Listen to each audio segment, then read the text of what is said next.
El nombre que le puse ahí al devocional del día de hoy se llama El Dios que necesito. Así que les voy a pedir que para entrar en materia vayamos al Salmo número 90. Salmo número 90.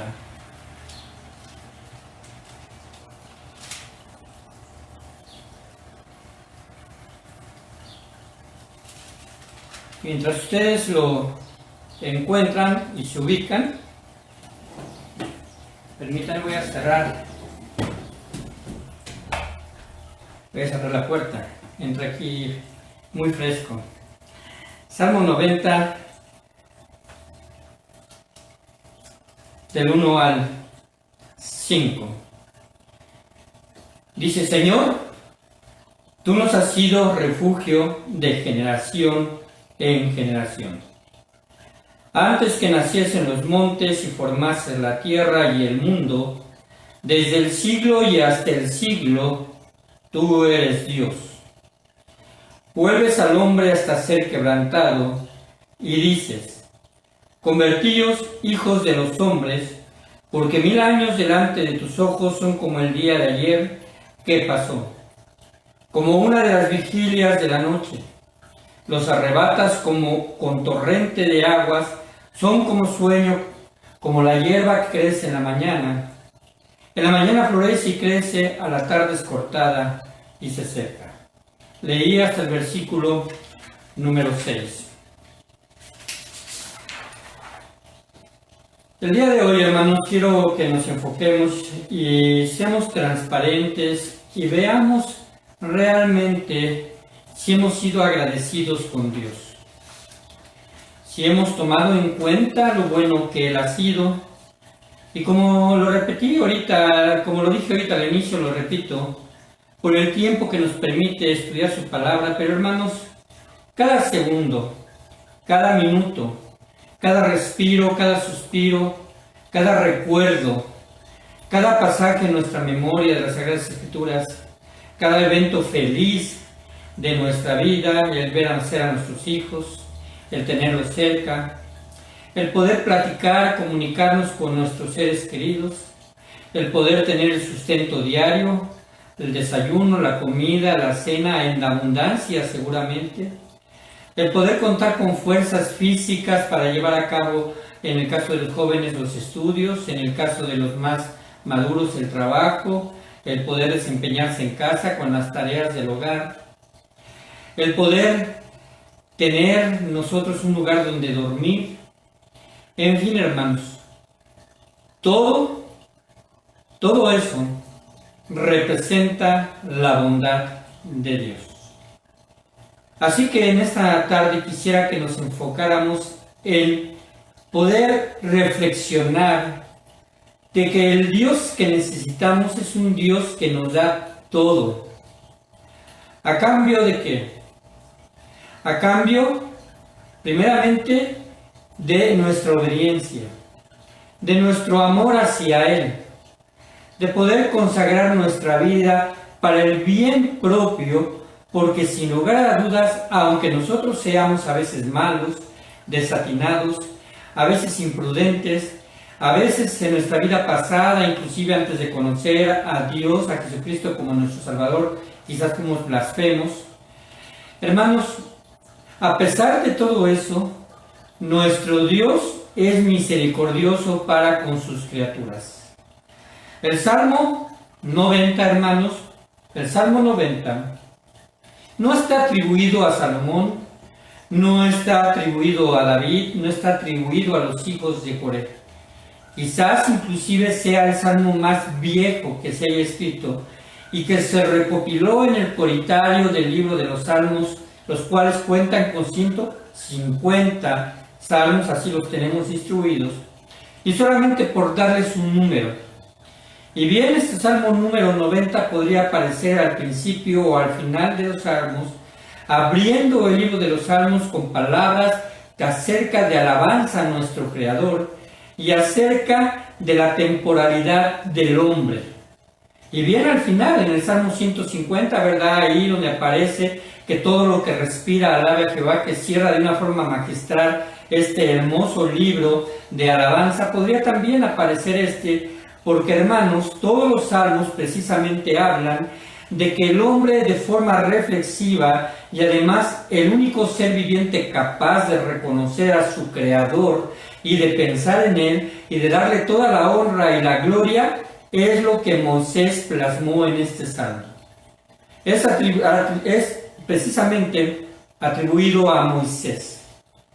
Moisés, quien vivió 40 años bajo la cobertura del faraón, él tuvo como maestra a su propia madre y por lo tanto creo firmemente que Salomón creció durante ese tiempo en el cual gozaba de toda la riqueza, la gloria del imperio egipcio. Él aprendió y entendió que era hebreo y que al ver a sus hermanos ser esclavizados de un faraón a otro y cada vez más cruenta la vida de ellos, cada vez más difícil, haciendo y moliendo, ¿verdad?, paja en medio del barro para formarla de ellos y dar forma a esa escultura y esa arquitectura que se puede decir humanamente hablando formidable delante, ¿verdad?, en ese tiempo de las demás culturas, atribuyendo al poderío, atribuyendo al gobierno, atribuyendo al imperio que el poder egipcio, que el imperio egipcio tenía sobre las demás naciones. Ahí se desarrolló por 40 años Moisés.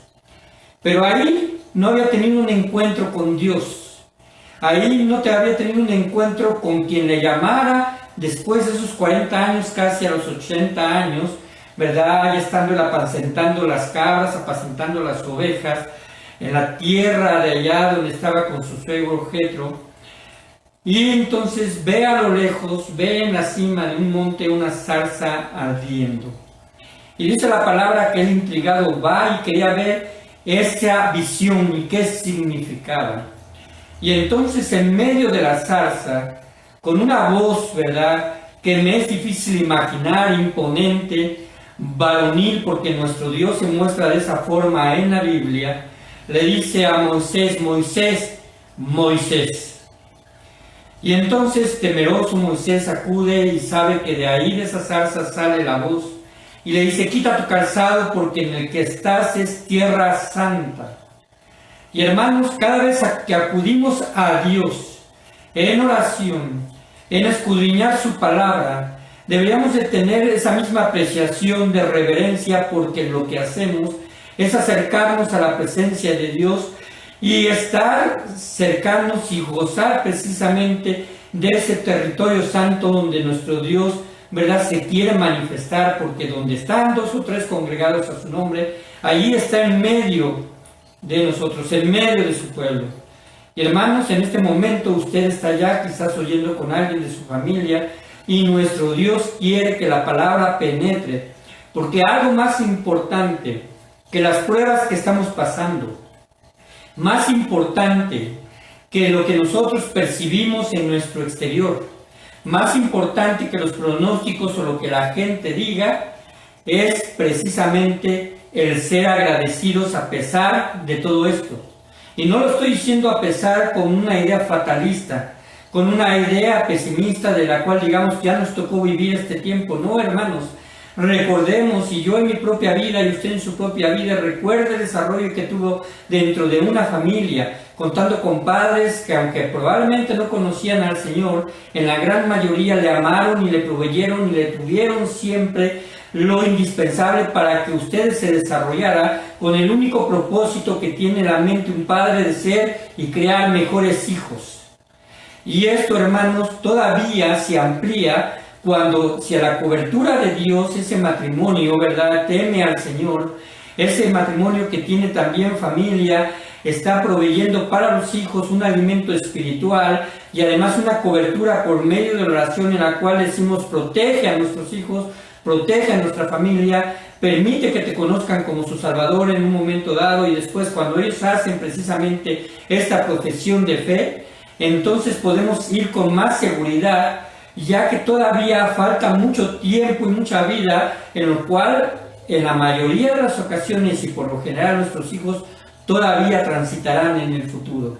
Y hay que estar agradecidos inclusive por aquello que todavía les espera y que nosotros como padres no vemos. aquello que nosotros también en nuestra persona hemos de gozar o hemos de sufrir y que todavía no lo experimentamos. La realidad, hermanos, es que este hermoso pasaje nos habla precisamente de agradecimiento, y después de esos 40 años que está ahí en el desierto, él sabía precisamente que tenía que regresar a Egipto para hacer lo que Dios le había dicho y nuevamente regresar a vagar en el desierto por 40 años más. Y ahí en ese tiempo, donde él como guía espiritual, como caudillo y gobernador, por decirlo así, en el cual toda la gente se sujetaba a lo que él decía, porque él solamente se sostenía de la palabra de Dios y solamente hacía lo que Dios le indicaba, tuvo que lidiar con un pueblo que era difícil, duro de servicio y rebelde, en el cual se quejaba de la comida, en el cual se quejaba del agua, en el cual se quejaba de que no tenía para comer carne, en el cual se quejaba y decían de alguna forma que habían vivido mejor en Egipto, cuando la realidad no era esa. Dios les proveía pan del cielo y agua de la peña, un agua viva que nadie probó, que solamente ese pueblo elegido tuvo la bendición de probar y de comer. Ese alimento fue dado de forma exclusiva a ellos, y por su rebeldía y por su terquedad, ese pueblo tuvo que vagar por 40 años antes de entrar a la tierra prometida. Y fue en ese periodo, antes de que Moisés se elevara, ¿verdad?, en uno de los montes que veía hacia Jerusalén, que veía hacia el Jordán, que veía hacia Jericó, que veía todos esos valles a los cuales Dios le había prometido que el pueblo también tendría, y que a él no se le permitió por haber golpeado con furia la peña, la cual era Cristo. Él escribe este hermoso salmo, reconociendo en sus primeros versículos verdades, hermanos, que deberíamos nosotros afianzarnos y tenerlas siempre en nuestra mente. Dice la palabra de Dios ahí en el Salmo 90, y si usted tiene el subtítulo, la eternidad de Dios y la transitoriedad del hombre, es decir, lo transitorio del hombre.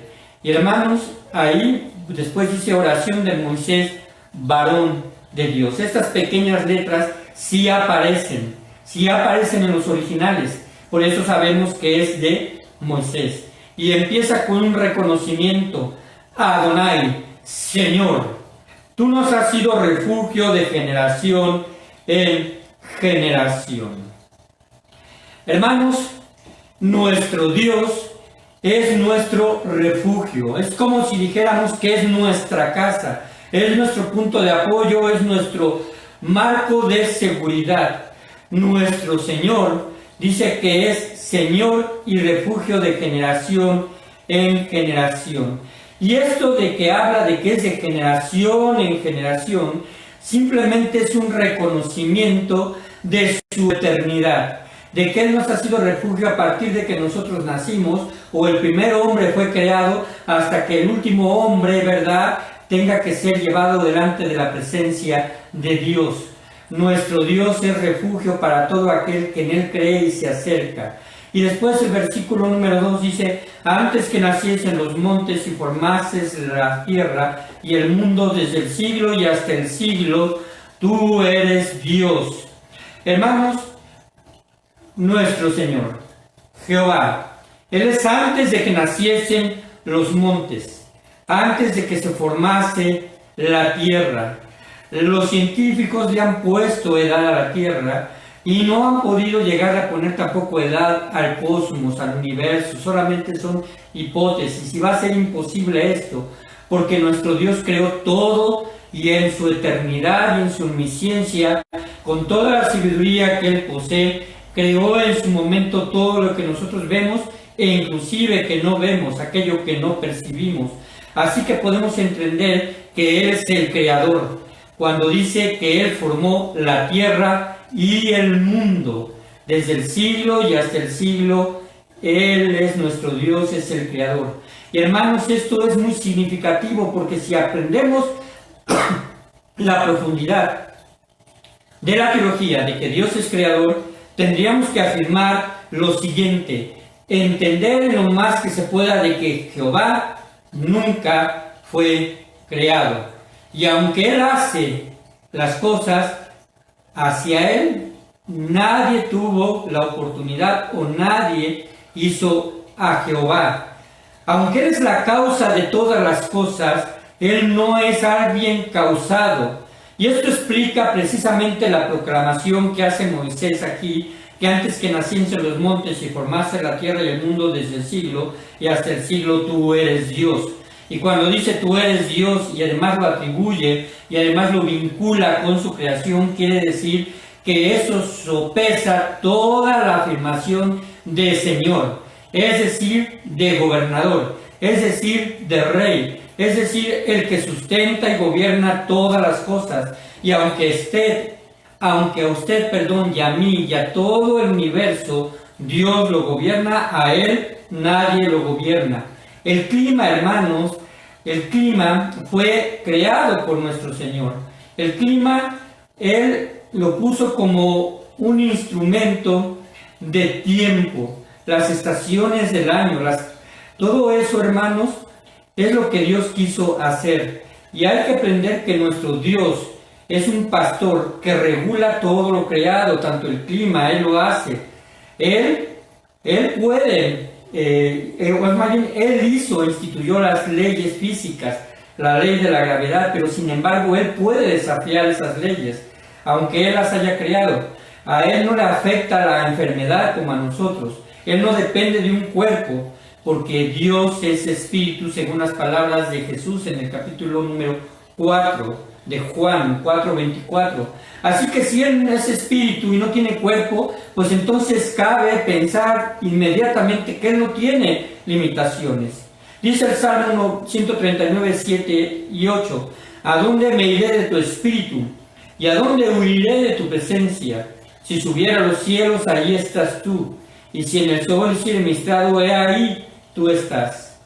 Hermanos, en el soberano acto de la creación, nuestro Dios hizo aparecer al hombre y le dio una anatomía para que se pudiese reproducir, y le dio una edad en aquellos tiempos también extensa.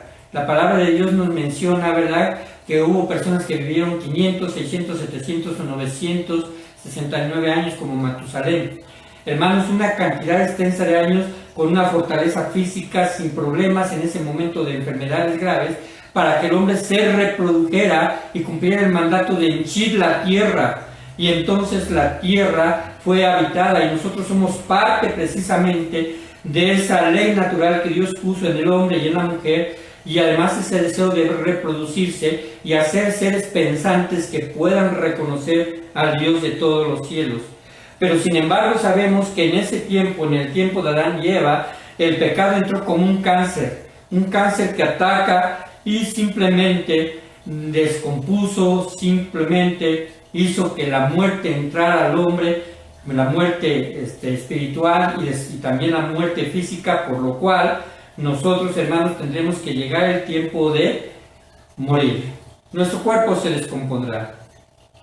Y hermanos, en este versículo número 3 dice: vuelves al hombre hasta ser quebrantado. Vuelves al hombre hasta ser quebrantado.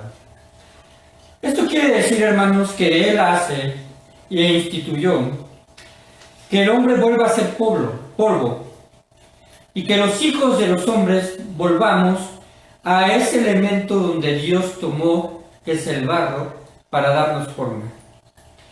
Y hermanos, esto es parte de lo que Dios ha instituido en la vida de cada uno de los hombres. Estableció que el hombre muera una sola vez y después de esto el juicio. Así que, hermanos, si nosotros unimos y vinculamos estas ideas, podemos darnos cuenta de la posición que jugamos delante de Dios.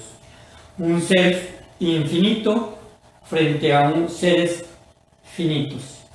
Un ser inmortal frente a gente mortal. Incorruptible con corruptible. Todo sabiduría con un poco de inteligencia, que no llega más allá de lo que podemos nosotros aprender y que seguramente pasando unos días se nos olvidará. Nuestro Dios es un Dios creador quien pudo colocar muchos millones de estrellas en las galaxias que ahora se conocen, en este universo o universos. Así que si podemos pensar en Dios, quien es tan portentoso para hacer eso, tendríamos que nosotros también creer, y más bien debemos creer, porque es lo que nosotros como hijos de Dios profesando fe hacemos, de que nuestro Dios aún así puede controlar cualquier cosa, hasta el agua que cae por medio de la lluvia. Y cómo no, entonces pudo hacer a un hombre que tiene millones de células nerviosas, miles de ellas que nos dan a nosotros la capacidad de reaccionar ante el peligro, de pensar y de contribuir de forma inteligente a lo que nuestro Dios nos ha permitido hacer en este mundo. Y a veces no lo que se ha hecho siempre ha sido bueno. Nuestro Dios, hermanos, es tan increíble y tan portentoso que Él mismo se permitió concebir en el vientre de una mujer y nacer en un pesebre y relacionarse con nosotros. Hermanos, el versículo número 4 dice: porque 1000 años delante de tus ojos son como el día de ayer, que pasó, y como una de las vigilias de la noche. Aquí está hablando precisamente de cuán finitos somos. Para Él 1000 años no es nada, para nosotros sería muchísimo. Dice el versículo 5, los arrebatas como un torrente, refiriéndose al hombre, como un torrente de agua, son como sueño, como la hierba que crece en la mañana, y en la mañana florece y crece, y la tarde es cortada y se seca. Hermanos, el hombre pronto ha de pasar. Y no podemos nosotros entender cómo hay a veces eventos que están dañando a la humanidad. Y aquí no tiene que ver con que si eres bueno o no eres bueno, con que si eres salvo o eres incrédulo, con que si eres de un color de piel o eres de otro color de piel, o eres hombre o eres mujer. No tiene que ver con esto. Nuestro Dios, ¿verdad?, quiso también dentro de sus planes que este mundo tuviese movimiento, y estos movimientos se transforman en terremotos. Por ejemplo, en el terremoto que sacudió la ciudad el 19 de septiembre de 1985, que fue algo que yo viví, para mí fue la primera experiencia que tuve de sentir un temblor. Yo sé que había habido temblores antes, y después en las noticias tembló en la Ciudad de México, pero nunca lo había sentido. Quizás no era muy sensible a ese tipo de eventos, pero ahí seguramente todo el mundo lo sintió. No necesitamos ser tan sensibles por la magnitud tan grande. Esa magnitud de 8.1, ¿verdad?, grados en la escala que se mide, que es de Richter, y que significa solamente el momento y la magnitud del evento, de ese movimiento. Es la escala utilizada para utilizar la fuerza o la energía que libera la Tierra. Y hermanos, yo me pregunto entonces, que en ese momento en el cual surgió ese terremoto en la Ciudad de México, supimos de personas, ¿verdad?, que eran hijos de Dios, personas de otras iglesias, que tuvieron que pasar por momentos críticos, e inclusive algunos murieron en ese terremoto. Y nosotros podemos preguntarnos por qué Dios hace sufrir a la gente por igual, por qué no hace sufrir solamente a los malos, por qué tiene que también hacer sufrir a las personas que son sus hijos. Y en este momento, en esta pandemia, estamos nosotros percibiendo que tanto creyentes como no creyentes están sufriendo esto. Y hermanos, los terremotos, las enfermedades, los huracanes, los eventos naturales que son catastróficos, hermanos, son solamente elementos que están sujetos tanto a la ley natural, o también, en el caso de las enfermedades, al proceso de degradación también del hombre y de su salud. Y esto, hermanos, es porque así Dios lo dispuso. Dios dispuso las leyes, y solamente Él, quien creó las leyes físicas, solamente Él puede alterarlas. No hay ser humano que pueda alterar una ley física. Y entonces, cuando Él, bajo sus motivos, ¿verdad?, omniscientes, de gran sabiduría, quiere utilizar estos eventos, entonces Él los utiliza cuando Él quiere. Por ejemplo, cuando dice la palabra de Dios que estaba allí Elías, después de estar haber matado a los 400 profetas de Baal, huye de Jezabel y dice que estaba allí en un monte, que Dios le provee comida, y entonces dice que se presenta un fuerte viento, y dice, pero Jehová no estaba en ese fuerte viento. Y después dice, y un terremoto. Dios quiso, ¿verdad?, en ese momento modificar las leyes físicas del terreno, y surgió un terremoto para mostrar a Elías que su presencia puede ser posible, pero aún ahí no estaba él. Es decir, Dios le está indicando también a Elías que a pesar de que todos esos eventos portentosos manejados por su mano, si él quiere solamente presentarse en un soplo delicado y apacible para darnos a nosotros la confianza de que nuestro Dios no es un Dios protector, sino que nos da paz, nos da aliento, nos da seguridad, seguramente Elías, ¿verdad? Y así como usted y yo en este momento podemos nosotros decirle a Dios: Señor, gracias por lo que estamos viviendo. Gracias por lo que estamos viviendo. Dios sabe, hermanos, Dios sabe que el ser humano es frágil, que el ser humano tendrá que regresar de donde surgió, y el Espíritu de Dios tendrá que regresar de donde Dios lo proveyó, delante de su presencia. Dios sabe que le necesitamos, y este es el Dios que nosotros necesitamos, el Dios que nos ama, el Dios que entiende nuestro sufrimiento, el Dios que entiende nuestras pérdidas, el Dios que nos entiende cuando nosotros nos sentimos incompletos o incomprendidos. Quizás deberíamos, hermanos, quitarnos de la cabeza que todo el dolor que podemos pasar es castigo de Dios. No es un castigo de Dios, sino solamente en ocasiones también es el proceso que Dios puso y dispuso para llegar a Él, así sea la muerte. Dios dispuso que de esa forma alguien haya llegado a Él en tiempos de enfermedad o en tiempos de cataclismos. Dios ha dispuesto para mí en persona que algún día tenga que llegar. No usted ni yo sabemos la causa de nuestra muerte. Quizás inclusive la mía pueda ser a raíz de una imprudencia. Pero hermanos, no es porque Dios, ¿verdad?, simplemente me está guiando a llegar esa imprudencia, no. Sino quizás Dios, que ya conoce todo lo que ha de venir, sabrá que yo probablemente seré imprudente y parta en una situación quizás accidental. Pero miren, al final y al cabo nuestro Dios abrió la muerte como una puerta de entrada a su presencia para los que hemos creído en su Hijo como nuestro Salvador. Pero sin embargo, por el contrario, también Dios es paciente para darnos la oportunidad de vivir en plenitud mientras estemos en esta tierra y comprender, como dice en Eclesiastés capítulo número 3, que Dios lo hizo todo hermoso a su tiempo, y esto es una muestra palpable y visible de su amor. Así que, hermanos, si comprendiéramos y fuéramos si comprendiéramos que Dios tiene preparado para nosotros una mansión celestial, y seamos agradecidos porque hasta este momento con lo que Dios dispuso en esta tierra es bueno para nosotros, lo que nos espera allá es miles de veces más hermoso, sin estar allá sujetos al proceso del tiempo, al sujetos de ver nuestro cuerpo desgastarse. No vamos a estar sujetos ni a la vejez, no vamos a estar sujetos a nada que pueda alterar nuestra hermosa comunión para con Él allá en los cielos. Aquí sí, aquí cuando nos desviamos y pensamos y estamos nosotros a veces, ¿verdad?, sujetos a dejar nuestra fortaleza en el espíritu y a lo mejor llegar a pecar con nuestro Dios, perdemos nuestra comunión, pero no nuestra relación. La relación con Dios no se quita porque de Él depende, no de nosotros.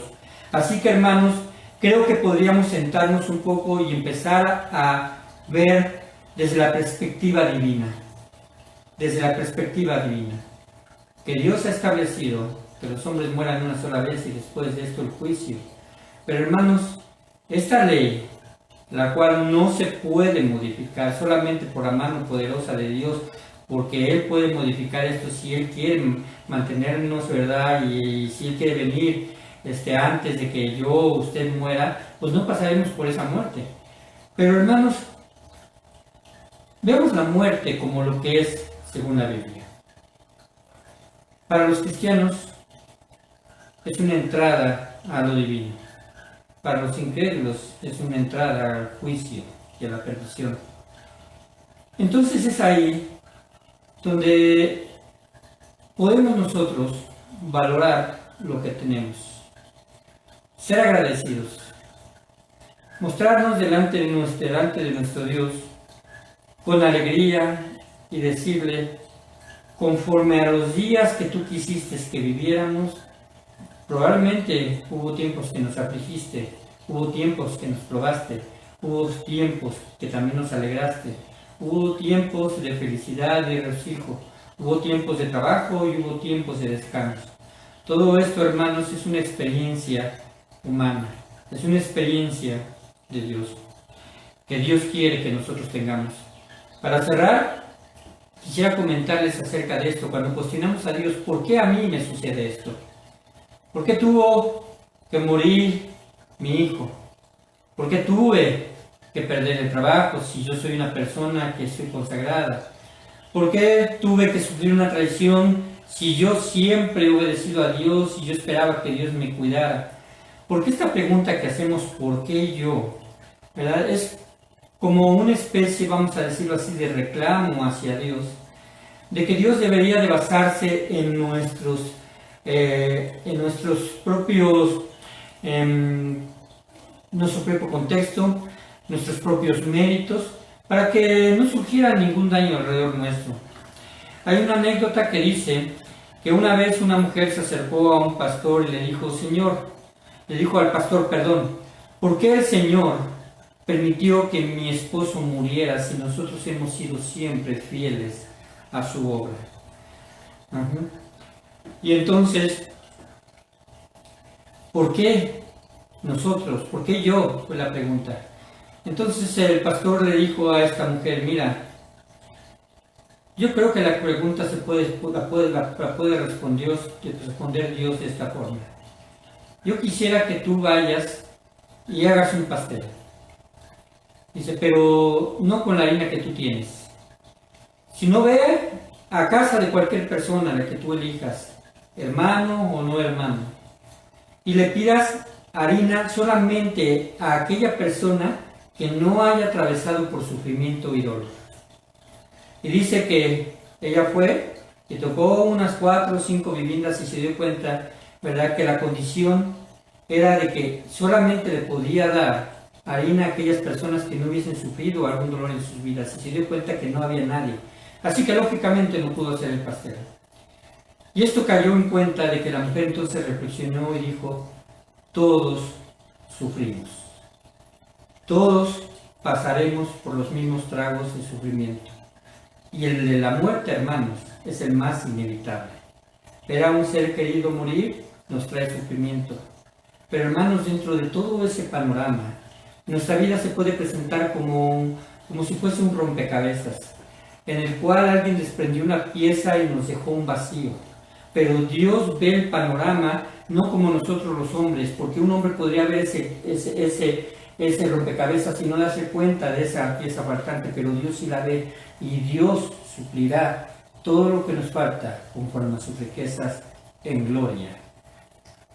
Pero debemos reconocer que si Dios quiere tocarnos en la salud, si Dios quiere que yo esté enfermo de alguna enfermedad, y si esa es su voluntad, Él tiene el panorama completo de nuestra vida como el rompecabezas. Y sabe perfectamente que donde nos está faltando la pieza, donde nos está afectando la soledad, la angustia, la incertidumbre, la duda, Dios cubrirá eso de forma perfecta. Solamente seamos agradecidos, porque nuestra vida no depende de un solo elemento, sino de todo lo que nos rodea. De todo lo que nos rodea. Una enfermedad no nos puede quitar el cariño de nuestros seres queridos, el cuidado de una madre, el cuidado de un padre. Una enfermedad no nos puede quitar que otros intercedan por nosotros por medio de la oración. Una enfermedad no nos puede quitar el saber que Dios no nos deja solo y que hay una iglesia y una familia en Cristo. Dios nos, ¿verdad?, ve la perspectiva en forma general para decirte, yo estoy contigo y pongo los medios posibles que yo he puesto alrededor tuyo para que tu alma, para que tú seas sano y entiendas que hay propósitos perfectos más allá de lo que en este momento tú y yo podemos comprender. Hermanos, Dios les bendiga